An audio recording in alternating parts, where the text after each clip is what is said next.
찜양남입니다. 역시 오늘 또 무지하게 덥습니다. 무지하게 덥고 오늘 한가한 토요일 오후인데요.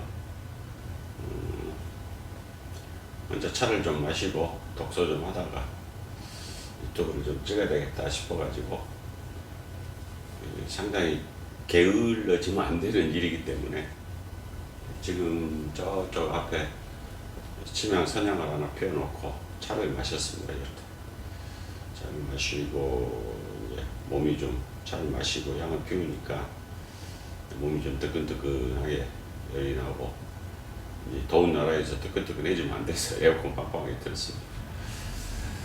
오늘은 이제 침향 이야기 67편 침향 이야기 나트랑 67편 계속 이어지는 거죠. 침향과 고서 이 스토리를 좀 당분간 쭉 이어나갈 예정입니다. 중간에 어떤 변동사항이 있으면 이제 그것도 집어넣기로 하고요. 오늘은 이제 남몰지라는 책이 있는데 남몰지 남쪽 남북조 시절의 학자예요. 심혜원이라는 사람이 지은 책인데 서기가 580년입니다. 그러면 지금 2024년이니까 중국의 남북조 시절 하면 뭐 엄청난 오래된 역사죠. 그때 벌써 침향에 대해서 그렇게 기록을 좀 해놨습니다. 물론 이게 상당히 디테일하게 나와 있는 건 아니고 간단하게. 근데 이 사람이 중국 차에 대해서도 많이 써놓은 내용이 있더라고요. 그래서 중국에서도 아주 오래 전부터 차를 마셔왔다는 하나의 증거가 되겠죠. 그래서 그때도 차를 마시고 사람들이 향을 피우고 그런 일을 했다라는 게 기록으로 남아 있습니다. 그래서 저는 이제 역사학자도 아니고 또 어떤 중국의 역사를 연구하고 한국의 역사를 연구하는 그런 또 전문가도 아니고 단지 침향을 조금 공부하고 있는 입장에서 옛날 책들을 좀 찾다 보면 이런 내용들이 나오죠. 그래서 이제 거기에서 침향 부분만 발췌를 해서 하기 때문에 그 사람이 어떤 무슨 간직에 있었고 그런 거에 대해서 별 관심이 없습니다. 그렇게까지 공부를 하려면 이제 쉽게 하면 살 빠지는 일이죠. 그렇게까지는 할 수가 없습니다. 제가 그냥 어디 학교에서 근무를 한다든가 이런 상황이 모를까. 저는 또 베트남에 회사가 하나 있고 한국에도 회사가 하나 있고 두 회사를 이렇게 운영을 해야 되기 때문에 저는 엄연히 비즈니스맨이지 학자는 아니기 때문에 공부를 해도 이제 침향 관련 부분만 딱 출연해서 공부를 하는 그런 입장입니다. 바빠서 그렇게 너무 깊게는 들어갈 수는 없고요. 거기에 보면 이제 교지에는 밀양수가 있고 이렇게 나옵니다. 교지. 이 교지에는 밀양수가 있다. 이 교지는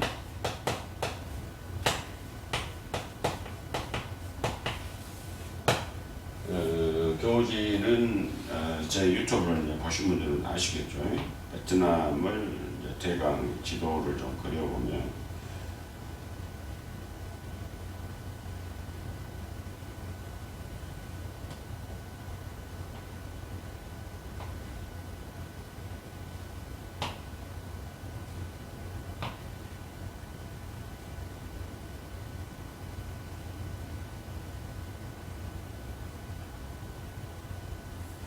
이렇게 잘 안 그리 이렇게 그릴 수가 있습니다. 여기가 지금 베트남이죠. 여기가 베트남인데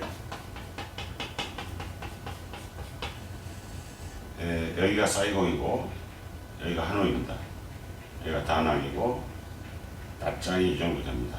다낭시 이 정도 되고 이렇게 되는데 이제 옛날에 월나라는 실질적으로 다른 색을 좀 써볼게요.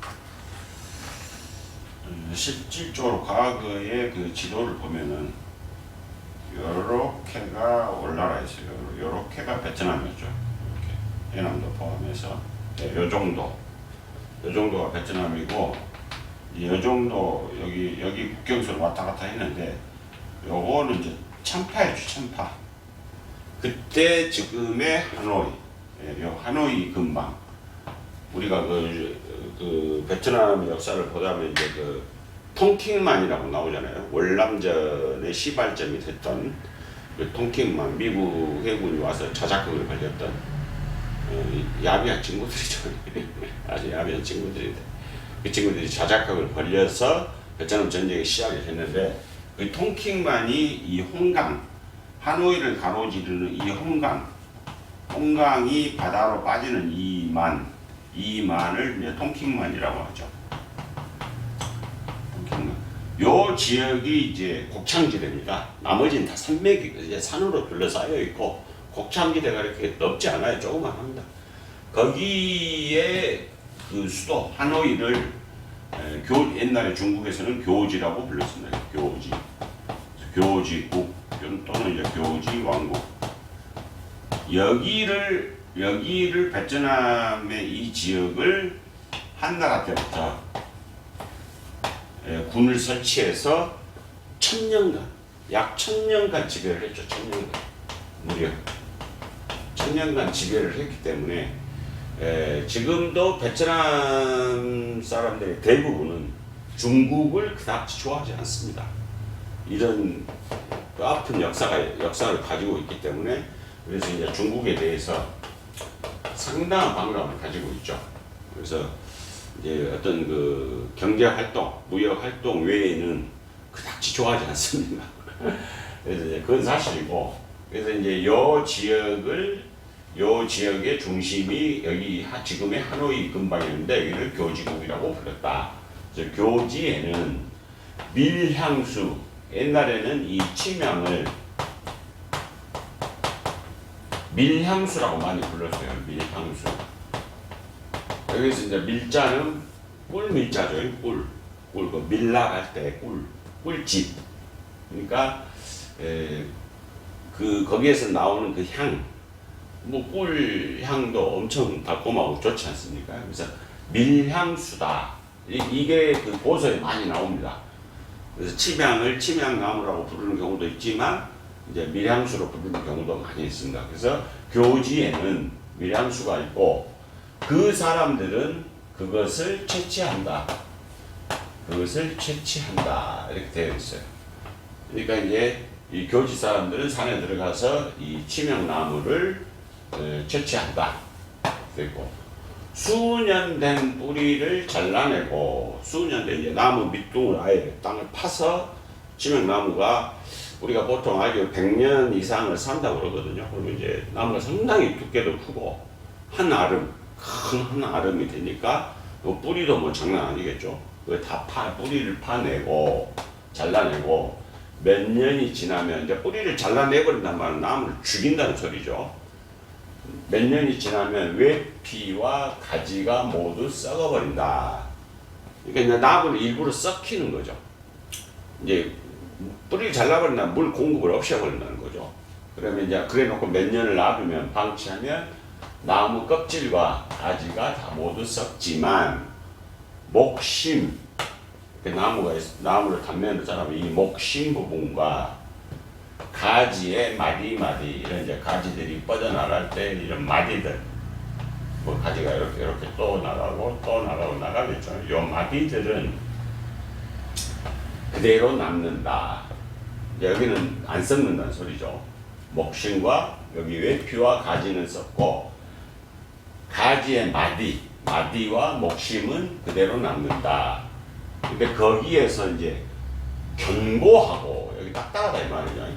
딱딱한 부분과 검은색. 어제 이 앞편에 제가 말씀드렸죠. 검고 윤기가 나고 딱딱한 부분. 그것을 각향이라 한다. 각향이라고도 하고 서각향이라고도 해요. 서각향. 서각이란 말은 그 코뿔소 뿔. 제가 그 편집할 때 그 사진을 좀 올려드리겠습니다. 그 코뿔소 뿔이 이렇게 돼 있는데 그게 상당히 단단하죠. 단단하고 윤기가 있으면서 이쁘죠. 상당히 이쁩니다. 그래서 그 서각향, 견고하고 검은 거, 색깔이 검거든요. 그래서 그 검은 것을 바로 침향이라고 한다. 그럼 딱딱하고 검으면 물에 넣으면 어떻게 될까요? 바로 가라앉아 버리죠. 예. 그것을 침향이라고 부른다. 그러니까 요 부분, 이 목심과 이런 마디 부분들의 나머지는 이제 다 썩어버린다 그 말이죠. 그러면 이제 이 안에 침향 수지가 있을 경우 여기는 이제 다 썩어버리니까 요것만 남을 거 아니에요. 그래서 요거가 이렇게 형성이 됐다면 이게 이제 침향이 되는 거죠. 요 부분이 검고 딱딱한 부분을 침향이라고 한다. 이렇게 표현을 해놨어요. 맞는 말이죠. 이제 일맥상통이 되는 거죠. 현대와 과거 580년과 2024년이 통하는 거죠. 서로 이렇게 되어 있습니다. 그러면 이제 여기 한 가지 좀 이제 왜 그러냐면 제가 어제 말씀드렸잖아요. 향을 맡아본 사람, 각각의 사람, 책을 쓴 각각의 사람마다 내용이 틀리더라고. 똑같을 수가 없다라고 말씀을 드렸잖아요. 옷이 물에 잠기고 반은 물에 잠기고 이렇게 침향이 이렇게 있으면 반은 물에 잠기고 반은 물에 뜨는 거. 이것을 어제 뭐라고 그랬죠? 잔향. 네, 잔향이라고 그랬죠. 잔향. 여기서는 근데 그거를 계골향이라고 부른다. 그러니까 이제 580년도에는 이것을 계골향이라고 불렀다라는 거죠. 모양이. 근데 그런 이름들이 어디서 나왔다고요? 어제 이 앞전에 말씀드렸잖아요. 형태. 그 침향의 형태일 뿐 어떤 등급을 매기는 건 아니다. 그래서 계골향이라고 불렀다. 이 사람이 심혜원이라는 사람이 봤던 침향은 닭백다와 같이 생겼다 말이죠. 가는 가지에 감긴 열매가 이제 침향도 꽃이 피고 이렇게 열매가 요만하게 이렇게 열리거든요. 밤 사이즈, 조금 큰 밤 사이즈 정도 감긴 열매가 아직 익지 않은 것을 청계향이라 하고 그 줄기를 여기에서 이제 그 줄기를 잔향이라고 한다. 여기 또 잔향이 나오기는 그 줄기를 잔향이라고 한다. 그 뿌리는 이제 이렇게 지금 덜 익지 않은 거죠. 요것을 황숙향이라고 한다. 우리가 황숙향 공부를 했죠. 황숙향. 요거는 물에 뜨는 거. 침향이 이렇게 뜨는 거. 제가 표현할 때 약 10%만 잠기고 90%는 물에 뜨는 거. 이것을 황숙향. 이걸 다른 말로는 또 계향이라고도 불러요. 계향이라고도 부릅니다. 두 가지 이름을 많이 쓰죠. 그래서 요거를 그 뿌리가 물에 담궈 보면 요 정도 된다는 거죠. 요 정도만. 등급이 그리 높지 않은 걸 황숙향이라고 부른다. 여기에 숙자가 들어간 거는 이 뿌리기 때문에 들어가는 거예요. 뿌리 땅 속에서 이제 숙성이 된다. 그런 뜻이 있는 거죠. 그래서 노랗게 숙성이 된 향이다. 그래서 황숙향이다. 그 뿌리 마디가 가볍고 큰 것을 마제향이라고 한다. 어제도 이 앞전에도 말씀드렸죠. 말바꿈 모양. 예. 그러니까 이제 뿌리를 캐냈는데 예를 들어서 그 모양이 말발굽 모양으로 생겼다. 그래서 마제향이라고 한다. 근데 꼭 말바꿈 모양과 똑같지만 않은 다른 거와도 같을 수가 있잖아요. 모양이 예를 들어서 뭐 밥그릇 모양일 수도 있고 몽둥이 모양일 수도 있고 뭐 여러 가지 형태가 나오죠. 근데 여기서는 하나만 표현이 됐어요. 마제향이라고 한다. 모두 근데 이런 향들, 이런 모든 이름의 향들은 한 그루의 나무에서만 나온다. 그러니까 한 그루의 나무에서 이 향들이 다 나온다는 거죠. 그럼 저쪽에 있는 나무, 저쪽에 있는 나무, 저쪽에 있는 나무에서 뿌리에서 팬 것은 예를 들어서 뭐 신발을 닮았다. 그럼 그 뭐 신발 향이라고도 부를 수 있고 그런 형태다 이 말이죠. 이 사람들은 이것을 수시로 채취하더라. 이렇게 나와 있습니다. 그래서 오늘 이 편에서는 이제 침향을 과거에 이렇게 미향수라고도 불렀다라는 거와 개골향, 이것을 개골향이라고 하고 그 뒤에 가서 여기에 잔향이 나온다는 거. 가지 그 줄기 부분만 잔향이라고 불렀고 전체는 그때 당시 서기 580년에는 개골향이라고 불렀다는 거. 그렇게 된 거죠. 그러니까 여기에서 뭐 개골향이라고 부른 것은 50대 50이니까 큰 고급스러운 향은 아니죠. 이 개골향이라는 이름이 자주 나옵니다. 개골향이라는 이름. 그러니까 주로 이제 줄기다 보니까 제 생각에는 이렇게 마디 줄기다 보니까 그거를 이렇게 파내면 좀 뼈다귀 모양과 비슷한 게 많이 있어요. 그러다 보니까 이 닭대자에 뼈골자가 많이 들어가는 이 부분을 많이 등장이 되는 것 같습니다. 아무튼 옛날에는 이렇게 나무를 일부러 죽여가지고 뿌리를 잘라서 일부러 죽여서 썩혀서 거기에서 침향을 얻었다. 이런 형태를 지금 설명을 하고 있는 거죠. 이 심혜원이라는 사람이. 그래서 한번 이거는 나몰지에 나와에 등장하는 침향에 대해서 설명을 드렸습니다. 이렇게 좀 짧게 하면 저도 좋을 것 같습니다. 아무튼 오늘 한국에 참 요즘 한국 정치 보면 답답합니다. 오늘 많은 분들이 제가 그 뉴스를 좀 보니까 또 길거리로 또 나섰던데 왜 이렇게 국민들이 힘들게 하는지 모르겠습니다. 국민들이 편안하고 생업에 종사하고 열심히 일할 수 있게끔 그렇게 되죠. 정치하는 사람들이. 그 배지가 도대체 뭐길래 그것만 달고 그 권력만 잡으면 사람들이 그렇게 변하는지 모르겠습니다. 계속 평생을 그 사람들한테 속아온 것 같습니다. 아무튼 정신을 똑바로 차리고 좀 진짜 국가를 위해서 제가 아시겠지만 평생 이 옷을 입고 있는 것도 저희 아버님도 목숨 바쳐서 나라를 구했던 그런